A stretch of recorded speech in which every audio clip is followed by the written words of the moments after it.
Good evening traders, good evening investors. Siyad Illikkal. എല്ലാ ദിവസവും വൈകിട്ട് 7 മണിക്കുള്ള മാർക്കറ്റ് ന്യൂസിലേക്ക് കടക്കാം. നിഫ്റ്റി അങ്ങനെ തുടർച്ചയായ 6ാമത്തെ ദിവസം പോസിറ്റീവിൽ ക്ലോസ് ചെയ്യാൻ സാധിച്ചു.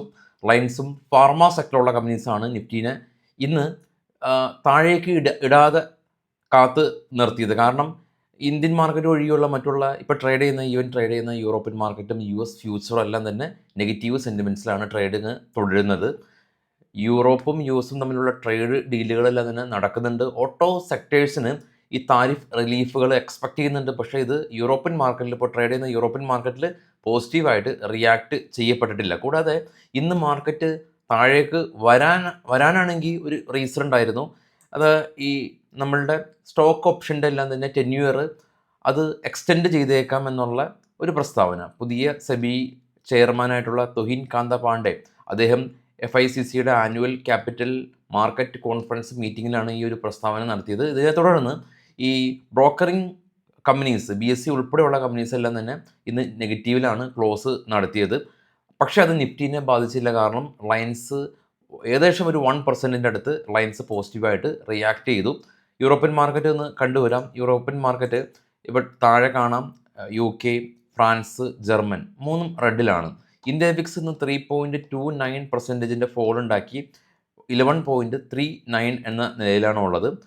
ഡോ ഫ്യൂച്ചർ ഇപ്പോൾ ട്രേഡ് ചെയ്തത് 162 പോയിൻറ്റ് നെഗറ്റീവാണ്. കൂടാതെ ജപ്പാൻ മാർക്കറ്റ് 248 പോയിൻറ്റിൻ്റെ നെഗറ്റീവിൽ അടച്ചു. കൊറിയ, ചൈന, ഓസ്ട്രേലിയ എല്ലാം തന്നെ ഫ്ലാറ്റായിരുന്നു. ഗോൾഡും ഇൻ്റർനാഷണൽ മാർക്കറ്റിൽ ഏറ്റവും ടോപ്പ് ചെയ്ത് മൂന്നാമത് $8 ഇടിഞ്ഞ് $3,340 ഗോൾഡിൻ്റെ നിൽപ്പ്. നിഫ്റ്റി കാണാം. ആദ്യം നിഫ്റ്റി 25,140 ഹൈ ക്രിയേറ്റ് ചെയ്തു ഫസ്റ്റ് ക്യാൻഡിൽ തന്നെ. പിന്നീട് ലോ ക്രിയേറ്റ് ചെയ്ത് 25,060 താഴെ നിഫ്റ്റി പോയി. പിന്നീട് ഒരു കൺസോൾട്ടേഷൻ 25,076 എന്ന് പറയുന്നത് മൾട്ടിപ്പിൾ ടൈം ഇപ്പോൾ ഈവൻ മാർക്കറ്റും ക്ലോസ് ചെയ്തിരിക്കുന്നത് അവിടെ തന്നെയാണ്.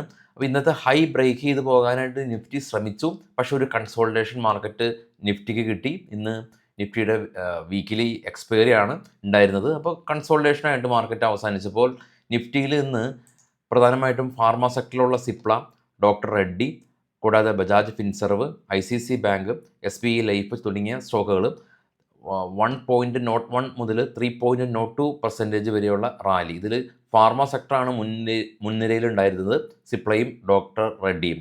Call India, Bajaj auto, Tata consumer product, power grid, Eternal തുടങ്ങിയ കമ്പനീസ് 1.7 മുതൽ 1.45% വരെയുള്ള ഇടിവ് ഉണ്ടാക്കിയിട്ടുണ്ട്. ഇപ്പോൾ ഗ്ലോബലി നോക്കുകയാണെങ്കിൽ നമ്മൾ ഇന്നലെയൊക്കെ ഡിസ്കസ് ചെയ്ത പോലെ തന്നെ ചൈനയും ഇന്ത്യയും അല്ലെങ്കിൽ യൂറോപ്യൻ യൂണിയൻ രാജ്യങ്ങളും തമ്മിലുള്ള എല്ലാം തന്നെ ചർച്ചകൾ ദ്രുതഗതിയിൽ നടക്കുന്നുണ്ട്. ഇതിന് ഇടയിലാണ് US യൂറോപ്യൻ യൂണിയൻ രാജ്യങ്ങളും തമ്മിലുള്ള താരിഫ് ചർച്ചകൾ നടക്കുന്നത്. ഓട്ടോ സെക്ടേഴ്സിന് ഉൾപ്പെടെയുള്ള സെക്ടേഴ്സിന് റിലീഫ് ഉണ്ടാകുമെന്നാണ് എക്സ്പെക്റ്റേഷൻ. പക്ഷേ ഏതൊക്കെ രീതിയിൽ അതിൻ്റെ റിയൽ ഔട്ട്കം എന്നുള്ളത് നാളെ നമുക്ക് വിശദമായിട്ട് തന്നെ ഡിസ്കസ് ചെയ്യാൻ സാധിക്കും. ഇനി നമുക്ക് സ്റ്റോക്കുകളുടെ വാർത്തകളിലേക്ക് പോകാം. ITR ഫയൽ ചെയ്യാൻ താല്പര്യമുള്ള ആളുകൾക്ക് ഫസ്റ്റ് കമൻറ്റിൽ ലിങ്ക് പ്രൊവൈഡ് ചെയ്ത് വെച്ചിട്ടുണ്ട്. അത് ഗൂഗിൾ ഷീറ്റ് നിങ്ങൾ ഫില്ല് ചെയ്യാം. ITR നമ്മൾ ഫയൽ ചെയ്യുന്നതിലൂടെ നമുക്ക് ഫിനാൻഷ്യലി നമുക്കൊരു പല ലോണുകളും അല്ലെങ്കിൽ പഠനാവശ്യത്തിനും വേണ്ടിയിട്ട് എല്ലാം തന്നെ ഇതൊരു ലീഗൽ ഡോക്യുമെൻ്റാണ്. അതുപോലെ തന്നെ ട്രേഡ് ചെയ്യുന്ന ആളുകൾ നിർബന്ധമായിട്ടും ഇത് ചെയ്യുക. കാരണം നമുക്ക് ഈ തവണ ഉണ്ടായ പ്രോഫിറ്റ് അല്ലെങ്കിൽ ലോസ് നെക്സ്റ്റ് ഇയർ ഉണ്ടാകാൻ സാധ്യതയുള്ള പ്രോഫിറ്റോ ലോസൊക്കെ ആയിട്ട് സെറ്റ് ഓഫ് ചെയ്യാൻ സാധിക്കും എന്നതുകൊണ്ടാണ്. ഇനി സ്റ്റോക്കുകളുടെ വാർത്തകളിലേക്ക് പോകാം. ഇത് ബൈസൽ റെക്കമെൻഡേഷൻ അല്ല. ഞായറാഴ്ച നമ്മളുടെ കൊച്ചി ഓഫീസിൽ വെച്ച് ഫ്യൂച്ചർ ആൻഡ് ഓപ്ഷൻ്റെയും കമ്മോഡിറ്റി മാർക്കറ്റിൻ്റെയും ഓഫ്ലൈൻ ക്ലാസ് നടത്തപ്പെടുന്നുണ്ട്. അപ്പോൾ ജോയിൻ ചെയ്യാൻ താല്പര്യമുള്ള ആളുകൾക്ക് ഫസ്റ്റ് കമൻറ്റ് ഇപ്പോൾ കാണുന്ന നമ്പറിൽ നിങ്ങൾക്ക് ഡയറക്റ്റ് വിളിച്ച് ബന്ധപ്പെടാം.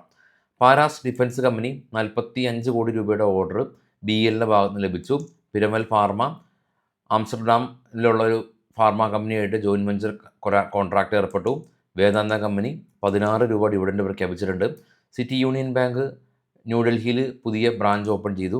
വിപ്രോ കമ്പനി US ബേസ്ഡ് ആയിട്ടുള്ളൊരു IT കമ്പനി ഹർമാൻ കണക്റ്റഡ് എന്ന് പറഞ്ഞ IT കമ്പനീനെ അക്വയർ ചെയ്തു.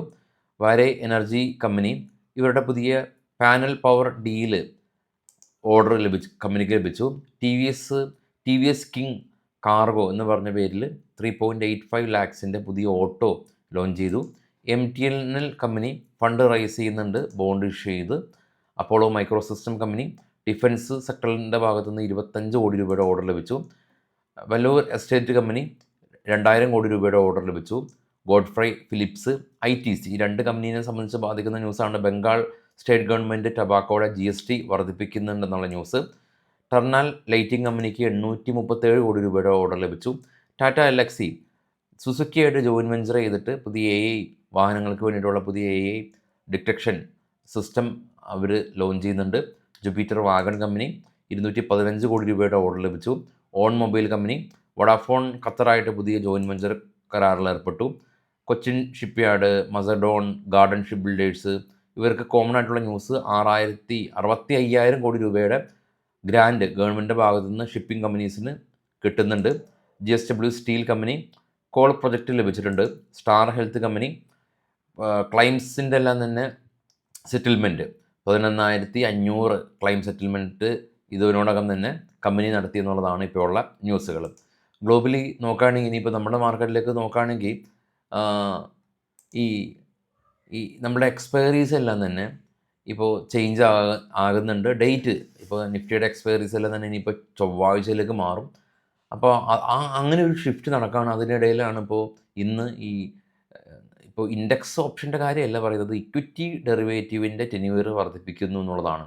ടെന്യൂർ വർദ്ധിപ്പിക്കുന്നു എന്ന് പറയുമ്പോൾ നമുക്ക് മന്ത്ലി കോൺട്രാക്റ്റുകൾ മേ ബി ഒരു 1.5 മാസം ഒരു 2 മാസത്തിലേക്കായിരിക്കാം ഉദ്ദേശിച്ചത്. കാരണം നിലവിൽ നമുക്കറിയാം ഇക്വിറ്റി കോൺട്രാക്റ്റുകൾ 1 മന്താണ്. ഇനി അതല്ല, ഇനി ഇൻഡെക്സ് ഓപ്ഷൻ്റെ ടെന്യൂറാണ് വർദ്ധിപ്പിക്കുന്നത് എങ്കിൽ, അതായത് ഇപ്പോഴുള്ള ബാങ്ക് നിഫ്റ്റിയോ ഫിം നിഫ്റ്റിയോ എല്ലാം തന്നെ ഇപ്പോൾ ട്രേഡ് ചെയ്യുന്നത് മന്ത്ലി ആണല്ലോ. മിഡ് ക്യാപ്പ് ആവട്ടെ, ബാങ്ക് എക്സ് ആവട്ടെ, എല്ലാം ട്രേഡ് ചെയ്യുന്നത് മന്ത്ലിയാണ്. ഇതെല്ലാം തന്നെ വീക്ക്ലി ആയിരുന്നു ഉണ്ടായിരുന്നത്. ആ ഒരു സമയത്തായിരുന്നു ഓപ്ഷനൊക്കെ ചെയ്യുന്ന ആളുകൾക്ക്, എസ്പെഷ്യലി ഓപ്ഷൻ റൈറ്റേഴ്സിനെല്ലാം തന്നെ ഒരു സുവർണ്ണ കാലഘട്ടം ആ ഒരു സമയത്താണ്.